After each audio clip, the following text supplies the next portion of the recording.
Hey, what's up? This is Eric Alves. This is the Disability Guerrillas Leaders of the Resistance podcast. I've got two incredible guests today. I've got Jen Bernstein and Adam Matichak. Did I? Matichak. Matichak. Okay, sorry about that, Adam. All But good. yeah, we'll get started here, and I guess what we'll do is they're actually both doctors of physical therapy. We'll go ahead and start with Jen. If you could kind of introduce yourself, that'd be great. I mean, I could do it, but I Absolutely. wouldn't do it justice. So it's all you. Absolutely. So I'm so excited to be here. That intro, first of all, had me like sitting here dancing. And then I was like, oh God, I hope no one can see me because the beat was excellent. But I'm Jen Bernstein. I am a doctor of physical therapy. I've been practicing for about 11 and a half years now, and I am board certified in oncologic physical therapy. And I work at an inpatient hospital in the Midwest. And I work with patients who are pediatric and young adults on our bone marrow transplant and oncology units. Okay, great. Adam, can you introduce yourself? Yeah, my name's Adam Matichak. I am a doctor of physical therapy and also a board certified onco PT specialist. I've been practicing for 9.5 years now. Um, 3 of those years as an onco specialist. I work inpatient in a hospital as well with bone marrow and transplant patients, but I work on the adult side out at Stanford Healthcare in Palo Alto. Oh, very cool. Like, I definitely want to ask you guys, how did you guys get involved in oncology, physical therapy, and oncology rehab? Honestly, it kind of fell into my lap. When I was in PT school, and even after I graduated, I knew that I wanted to work in an acute care setting. I loved being in a hospital, and I knew I wanted to work with kids. And so I grew up in New York and I went to college in Boston, and a lot of hospitals on the East Coast really aren't taking new grads into some of these pediatric inpatient positions. So I decided to take a chance and I kind of applied all over the country and I ended up at Cincinnati Children's Hospital in Ohio. And I got hired on in a role that they called a divisional floater. So my job was to cover maternity leaves, medical leaves in the inpatient setting, outpatient setting, and just kind of fill in, which was honestly unbelievable as a new grad, getting to meet new people and see different specialty areas. And I ended up covering a maternity leave on our Cancer and Blood Diseases Institute, and I fell in love with it. And I basically went to my boss a couple weeks later and I was like, you're gonna have to find me a full-time job because I don't want to leave. So it just kind of was meant to be, I think, and like I said, landed in my lap, and I have never looked back. Much like Jen, it just kind of fell in my lap. So going through PT school, I was total like ortho bro. My first job out of PT school was in a 125,000 square foot PT clinic with turf and Olympic weights and like the whole deal. But my last rotation of PT school, I did at Stanford on their bone marrow transplant unit. And so our student program at Stanford, basically you get assigned to a CI that works in the hospital and you just work on whatever unit they work on. I just happened to get assigned to a PT that covered bone marrow transplant and hematology oncology. And uh, same thing with Jen. I fell in love with it. It was so much fun, really close knit, small rehab team that worked with this patient population. Being at an academic hospital, a teaching hospital, it was so much fun. We were doing a new clinical trial every Mhm. week and being on kind of the front line, cutting edge of a lot of the new cancer treatments that were coming out. It was just a mind blowing experience. And here we are almost 10 years later and hundreds, maybe thousands of clinical trials later, and we're still doing the same thing. Jen, can I ask you? You're in pediatric Mhm. oncology rehab. Like, what exactly do you do with patients? It's a really great question, and I hear that a lot. A lot of patients are like, but they're kids. Like, they don't have a job. They don't have anything they have to go back to. But that's kind of my favorite part about it is they are kids, and their job is to play. And so a lot of times I get to use my creativity. I probably should have been an OT, but nobody told me that while I was in PT school. My brain just thinks that way. And so, I am super creative and crafty, and I loved the inpatient setting because most of the time you're not having to follow like surgeon specific protocols and you kind of have a little bit more freedom with what you can do. And so with our pediatric patients, now I see patients from birth, and my hospital also has a large adolescent and young adult population. So while a lot of my patients are kiddos, I still do get to see some of our teenagers, young adults, and adults within our program. But specifically for my pediatric patients, a lot of what I'm doing is coming up with games and bringing in toys that motivate them to move, to get up, to play, to show me some type of function. And so I spend a lot of time doing super crazy things. I do a lot of co-treating with some of our other disciplines like music therapy and child life. We have access to a kitchen that we can bring our patients to. Some of them love being able to cook at home with their parents, and so that's something we can translate into the hospital setting, getting them to walk there and stand and practice stepping up and down onto a step stool. For some kids, it's hiding stickers in the hallway and having them go on a scavenger hunt and making a big collage at the end. We're lucky enough that we have our own unit therapy dog who is truly the best. Shout out to Hadley. She is great. And so, for some of our kids who miss their dogs so much and love playing with them at home, Hadley comes in and she plays fetch with our kids. So, they're getting up, they're moving, they're working on trunk rotation and throwing, bending down to pick up a ball. It's really, really fun and creative, which is why I love it so much. Jen, you should be the spokesperson for pediatric rehab. I mean, sign me up. I love it. And now, Adam, like, what kind of stuff do you do with your patients? Yeah, kind of riffing off of what Jen was saying, just trying to tie function to them being in the hospital. Most of our bone marrow transplant patients are going to be in the hospital for 3, 4, sometimes 5 weeks at a time. So finding things that are really meaningful for them. I've had patients that are older and they watch their grandkids when they're at home. So making sure that they can get up and down off the floor and kind of maintain their mobility and their strength while they're stuck in the hospital and not moving around as much as they're used to when they're at home. Um, One of the things that I've done, like Jen with her hiding stickers in the hallway, Stanford has a massive art collection of stuff that has been donated to the hospital. So Cool. we made a scavenger hunt of like different pieces of art that are around the hospital for patients to go find. And so same thing. It's really just about keeping these patients moving and keeping them active while they're going through these really hard treatments. I remember early on, like, the main school of thought was cancer patients need to rest and just not do anything. Like, how would you address that, Jen? Oh my goodness. That is like I'm so glad you asked me that question because that has been my like career goal. And so you're right.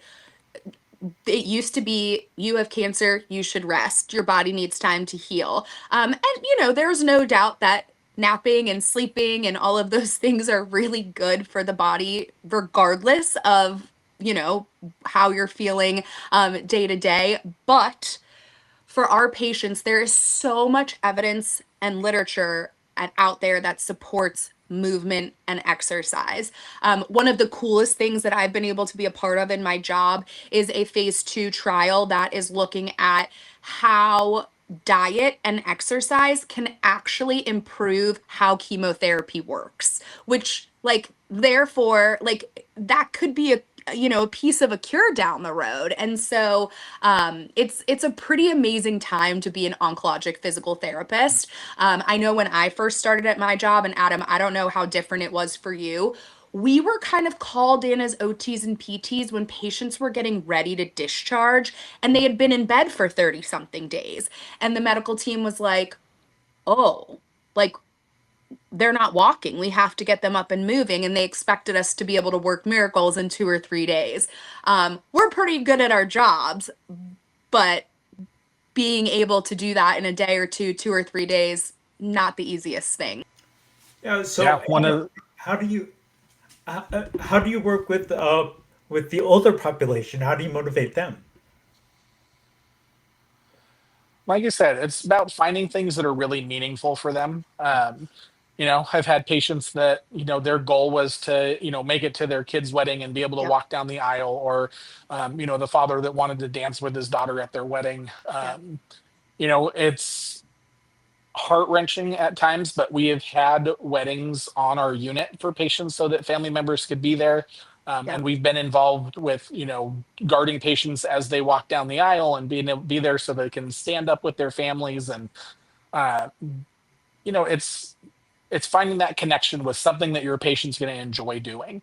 Because they don't need me coming in after they've had a rough night of, poor hospital sleep in a terrible hospital bed with all of the interruptions and all of the beeps and, chemo the day before, just yelling at them to get up and move around and, go exercise when they don't feel great. And we're not going to get anywhere that way.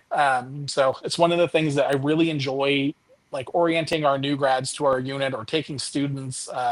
We just started an acute care residency program, so I got to have our resident on our oncology unit for 9 weeks.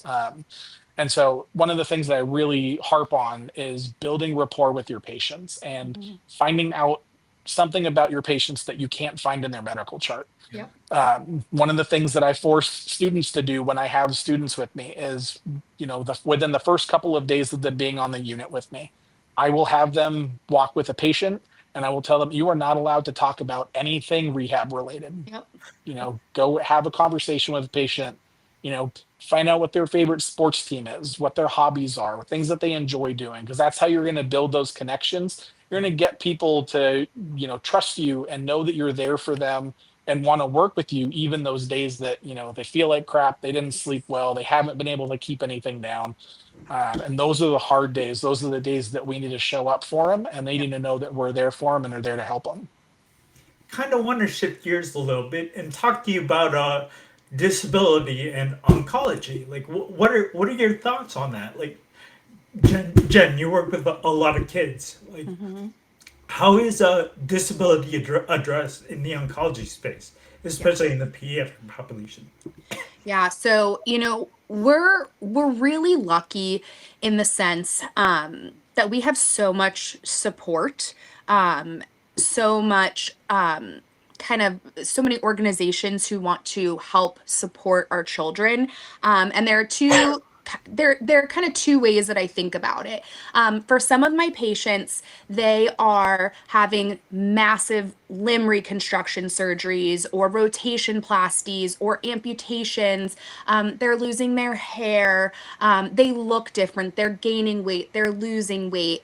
And they feel different. They feel like they have a disability, that they are different. I hear that word all the time. And so we're really lucky to partner with certain organizations in the area that support these kids in their normal setting. So one of the programs that I really love is called Monkey in My Chair. I don't know if you guys have ever heard of that. But what essentially it is it's a monkey that sits in the patient's chair and desk in their classroom with all of their peers. And the monkey, is again in the classroom, and the kids are taking pictures with the monkey, and the monkey is sending mail back and forth. And just again, a great way for our patients to feel included. We have the hair fairy who comes to see our patients when their hair is starting to fall out or they have to shave their head. And so, again, it's just kind of a nod to keep childhood alive, and make our patients understand that being different is still being beautiful and wonderful, and it's not changing who they are. Now, Adam, how is disability addressed in the adult population? Yeah. I think it's really interesting, kind of how we think about disability, right? And how that shows up differently for our patients as well. When I have patient that's in their mid 30s that's going through chemotherapy and is dealing with, a lot of fatigue and a lot of pain and things like that, and you put a walker in front of a 35-year-old patient, and they go, "I'm not using that." And so it's kind of normalizing the process and kind of, Mhm. reassuring them that, this likely is not a forever thing, but it's how we keep you active and keep you moving right now. Um, I think we have to find creative ways to make sure that we keep our patients moving, but especially in the hospital, make sure that we're keeping people safe. Um, but yeah, like I think one of the hard things with cancer patients is that, sometimes they don't look like anything is wrong Yep. with them. Yep. It can be a very invisible disease. And Yep. so, kind of normalizing how they're feeling about things when, they don't look sick or, Mhm. they look, they look like they're fully capable of making it through their everyday activities or being able to go to work, things like that, but just physically they are not able to, Mhm. and so kind of bringing that back to what are our goals, what are we working on, and really kind of humanizing the whole process that you know everyone goes through a cancer diagnosis differently, right? Like Jen said, some people are going to lose their hair. Patients that are on steroids are going to get really puffy or going to put on weight. Mhm. Those are visible things that we can see. But it's really hard to kind of, normalize that process for someone that maybe doesn't look sick or, Mhm. we see, some of our patient advocates and cancer survivors on social media, with these really thoughtful posts about not telling someone that oh, you must have the good kind of cancer because you Right. don't look like there's anything wrong with you. Right. And so just really making sure that we're choosing our words carefully, Mhm. that we're setting realistic expectations for our patients, to really kind of, like I said, just kind of normalize the process, Mhm. normalize their journey and how they're going through things. And Mhm. again, as rehab providers, we get to be there and we get to be a huge part of it. I think that's a really interesting point, Adam, because the other thing that I see, kind of being in this really special seat of being an oncologic clinical specialist and being in this world is that we are almost treating our patients backwards when we think about kind of the trajectory of care, right? Like as physical therapists, when you're in school, and in most settings, a patient comes to you with an impairment, you're going to fix it, and then they're going to discharge. It's kind of completely opposite for us. Yes, a patient is coming to us with an illness, but most of the time, their functional skills are still age appropriate. They can do their day to day, ADLs, and we might start to slowly see change. But I've had to do a lot of education to my staff and patients and nurses and families about how we might not see that disability. But with the medication and the prolonged hospitalization, we are setting them up for those things. And so we have to work on that preventative piece of things to help keep as much disability away as possible. Yeah, I always say with our bone marrow transplant patients, it's the one service line in the hospital where our patients are probably going to leave worse off than they came in. Yes. Yes. Yeah, Exactly. yeah. Like I was curious because, like, I mean, with disability, like that's kind of like our wheelhouse in Yeah. physical therapy. So Yeah. like, I was just wondering, like, well, how do you evaluate like a an oncology patient? Like, what special things do you ask them?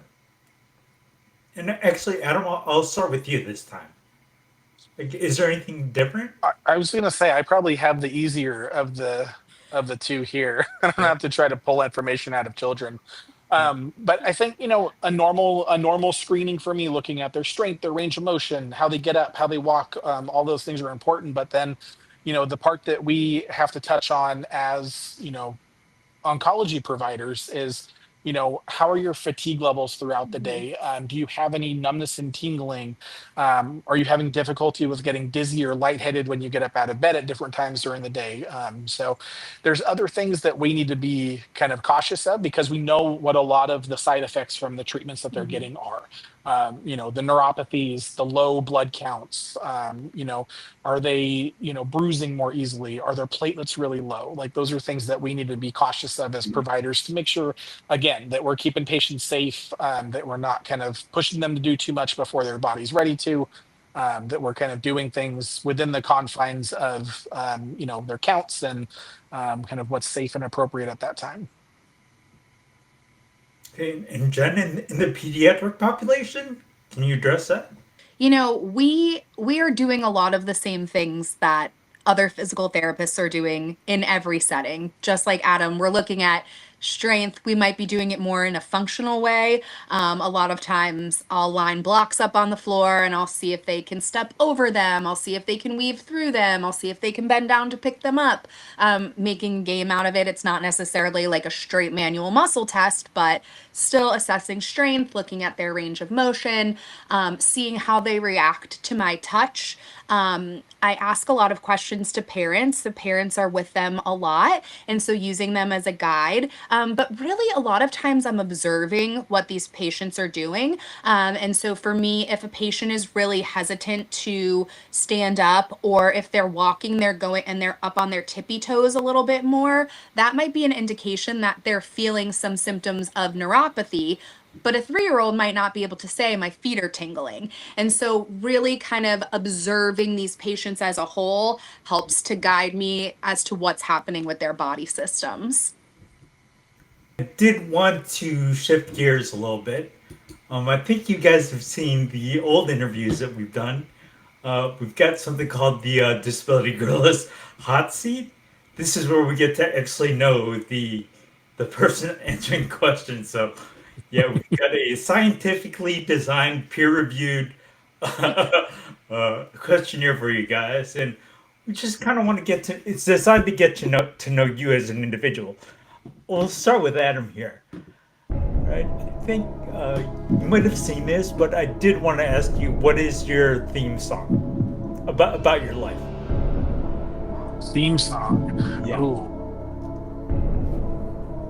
I'm going to go with Thunderstruck by AC/DC. I love that. I I was an athlete growing up, played football in high school, played a couple of years in junior college, and I think Thunderstruck was on every pregame mixtape that we ever had.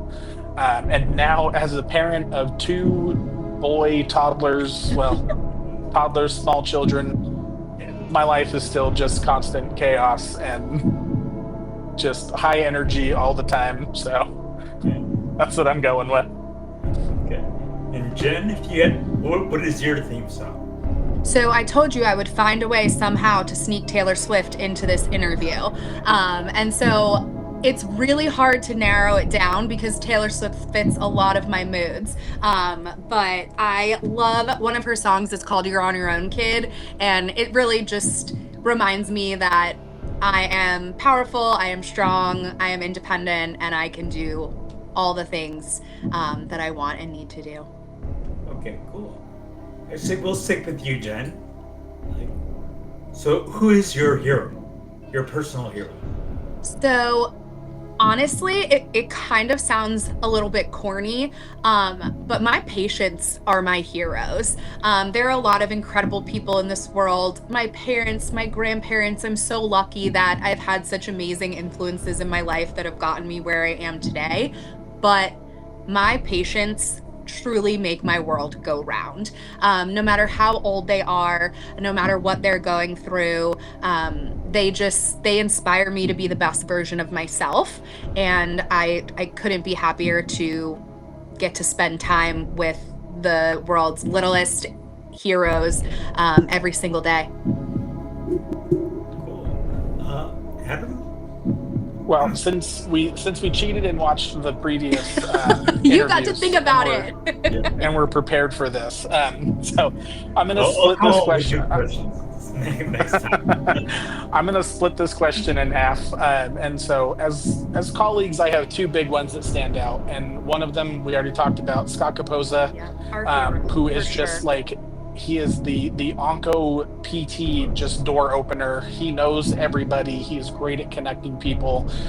He's an amazing advocate as a former patient himself and sharing his story. And just, I feel like he's one of those people that, like, if there's something going on in the oncology world, I can call him, I can text him. He's quick to respond. He's always there.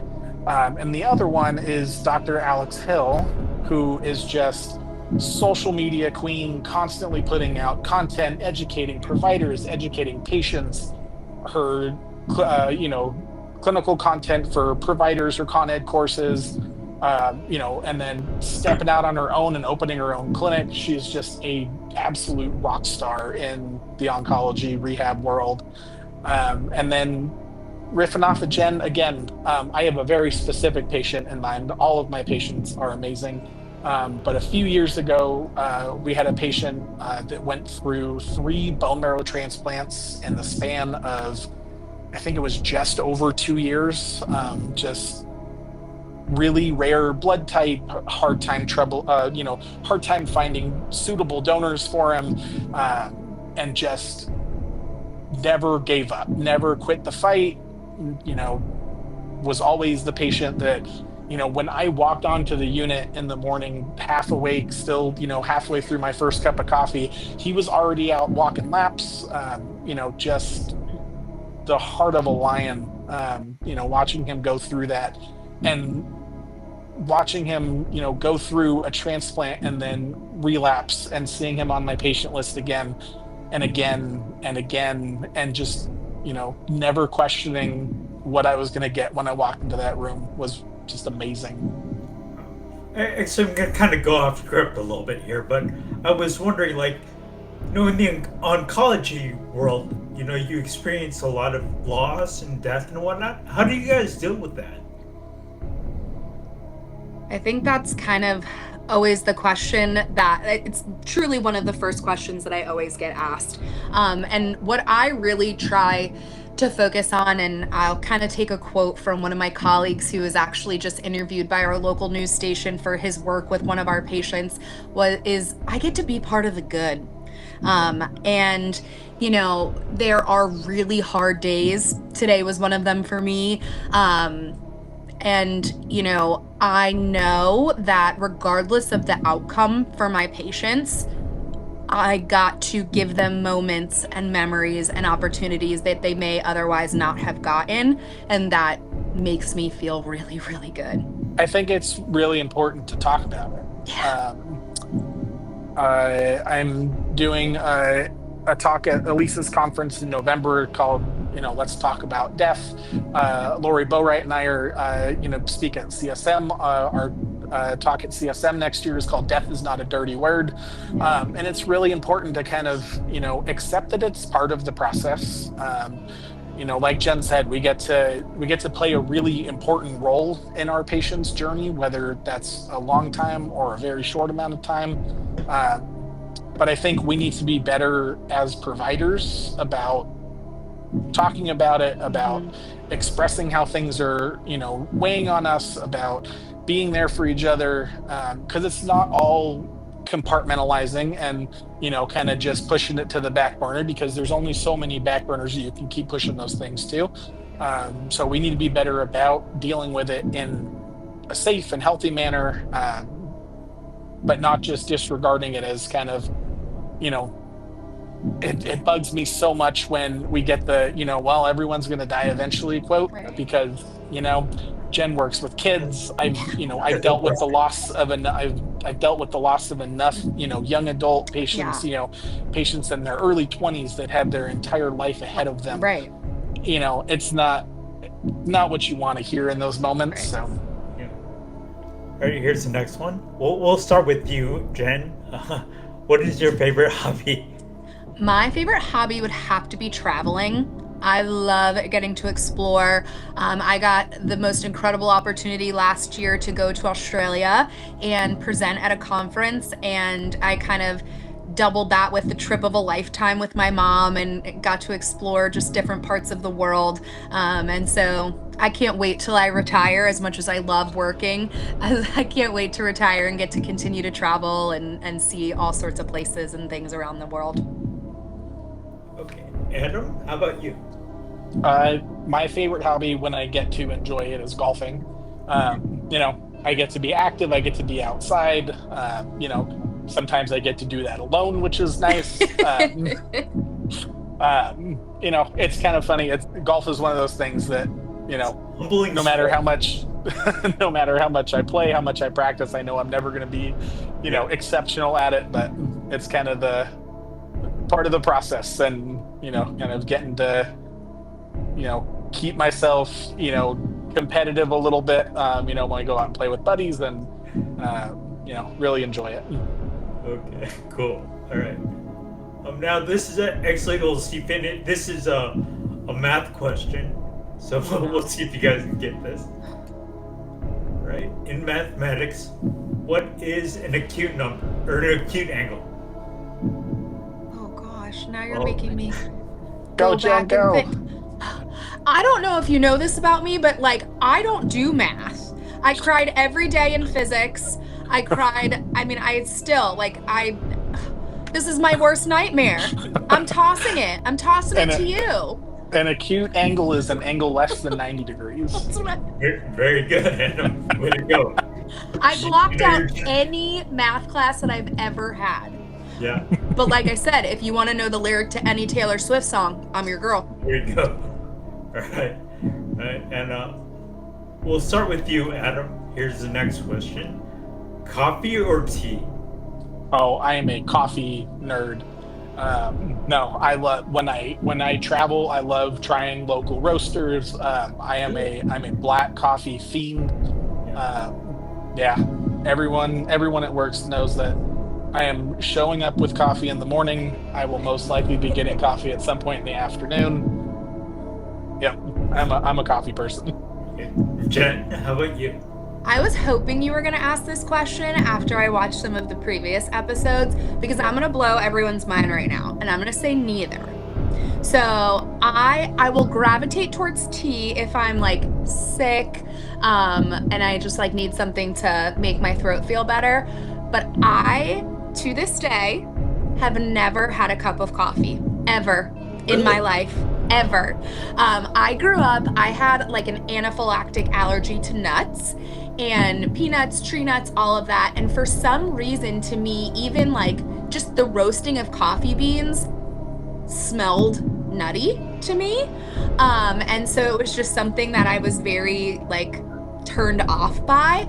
But also I feel like the people in my life knew that I really didn't need any help getting energized and like zhuzhing and arriving and showing up. So I think people kept it away from me for a long time. But yeah, I have never had a cup of coffee, Really? ever.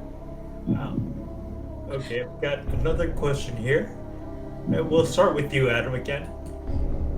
What is your favorite website? I'm gonna go with ESPN. Okay. I feel like just kind of I feel you. making coffee in the morning, check the scores from the night before. Yeah. So let me ask you this then. Since you're a big sports fan, who are your teams? Oh, I am a Bay Area native. I am a hardcore Niners fan. Warriors, Sharks. I am baseball agnostic right now because I was a massive A's fan, and then they ripped our team out of Oakland. So I am not partaking in baseball season this year.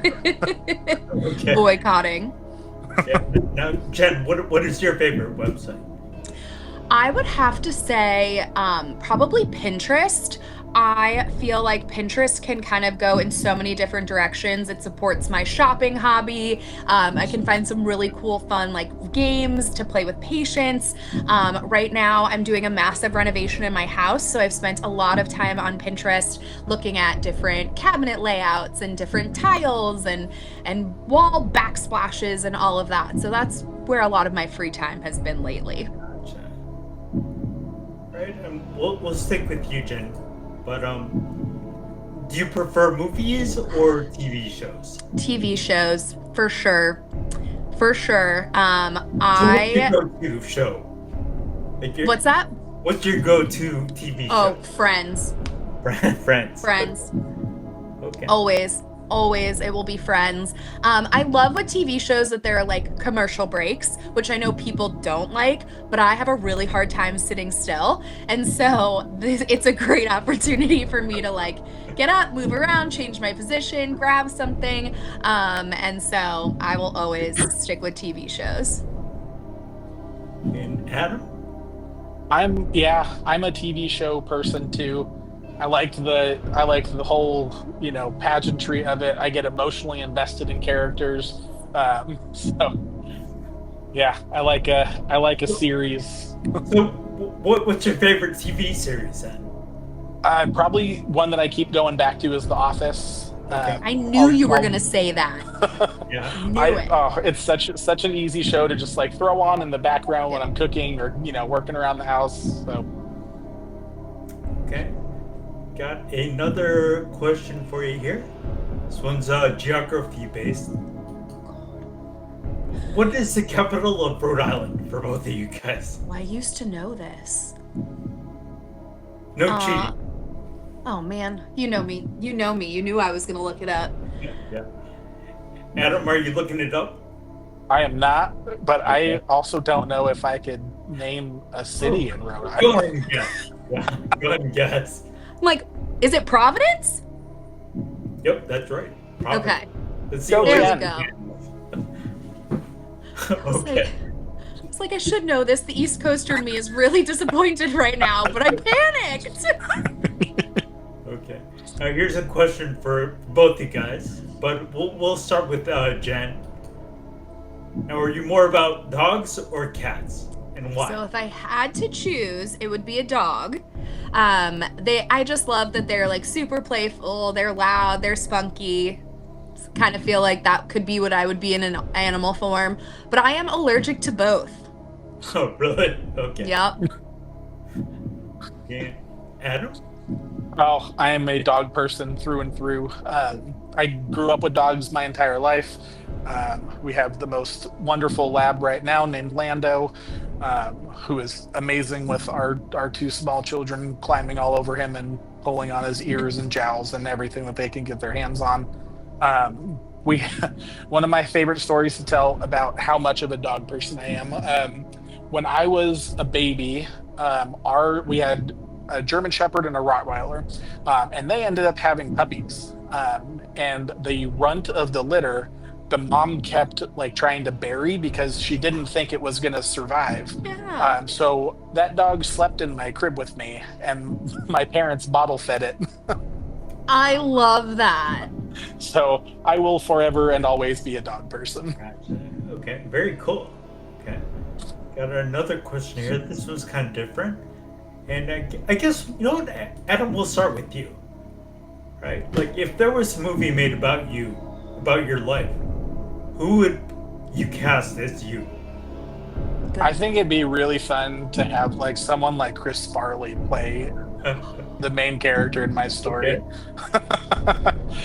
He's just such a comedian. Yeah. I think it'd be a lot of fun. So let me ask you this. So then what's your favorite Chris Farley movie?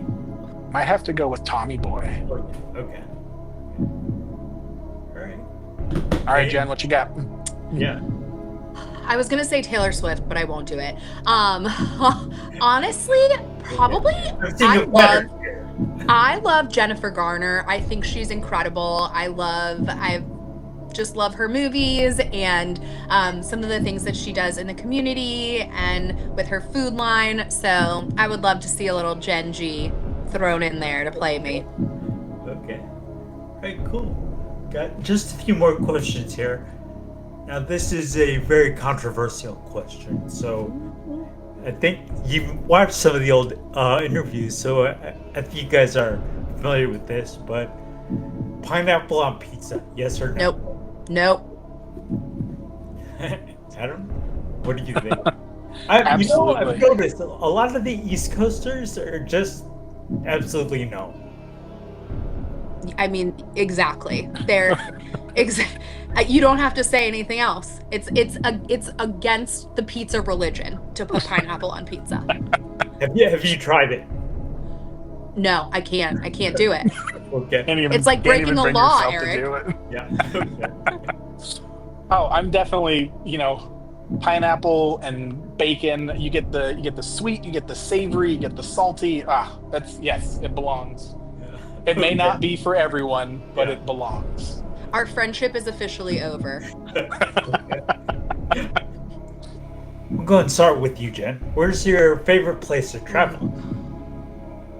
So that is kind of a two-part answer for me. I moved away from everything I've ever known on the East Coast for the job that I currently have. And so I really thought I would be here for a year or two and then move back east. So my first answer is traveling back home to the East Coast, getting some of that delicious no pineapple pizza, Yeah. bagels, and just getting to be near the beach. That's something I really miss being in the Midwest. Is like the biggest body of water near me is my bathtub, and so it's just I love being able to get to smell the ocean and be with family. So that is the first part of my answer. Probably, I know this is kind of like a very non-answer, but I love traveling to new places, and just getting to kind of see what culture is like and what traditions are. I've loved getting to visit some cities in Europe, so that's been a really fun place to be. I think one of the last trips that my wife and I took before the pandemic, we did a road trip we flew into Memphis and like drove through Tennessee and Kentucky. And I'm a huge, huge bourbon fan. And so getting to do a big chunk of the Bourbon Trail, Bourbon Trail, and like, yeah. and go and see all the like going to see the Kentucky Derby Museum and all these massive horse farms that are like the stables that these horses live in are probably nicer than any home I will ever have. Like, it's such an interesting part of the country. Just like nothing for miles and miles driving down these windy roads, and then a distillery, a massive farm. Like, Yeah. it's just it was such a fun trip. So I'm gonna go with that was probably my favorite trip that my wife and I have taken together. Okay, cool. I'm gonna end on this here, but yeah, we'll start with you, Jen. Like, any words of advice for survivors or anyone? Just any general words of advice. I always tell my patients, to continue to advocate for themselves, to follow their dreams, and know that anything is possible. We might just have to tweak it a little bit. Okay. And Adam. I love that. One of the things, especially for patients that are either in the thick of it or into survivorship, I always tell patients don't be afraid to ask for help. I think it's one of the hardest things for people to do.